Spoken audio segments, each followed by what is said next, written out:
बिस्मिल्लाहिर्रहमानिर्रहीम। घटिया इंसान की निशानी। नबी अकरम सल्लल्लाहु अलैहि वसल्लम ने फरमाया, आदमी के घटिया होने के लिए यही काफ़ी है वो अपने मुसलमान भाई को हकीर और कमतर समझे। हर टूटी हुई उम्मीद मुझे मेरे अल्लाह से जोड़ती है।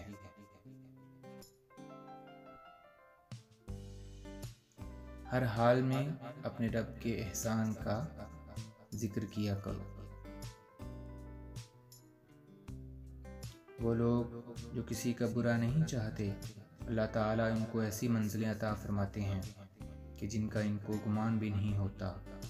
इसलिए हमेशा खुश रहा करें और अच्छा गुमान रखें। दुनिया का सबसे मुश्किल काम इस बात की वजाहत करना है कि आप किसी के साथ कितने सच्चे और मुखलिस हैं।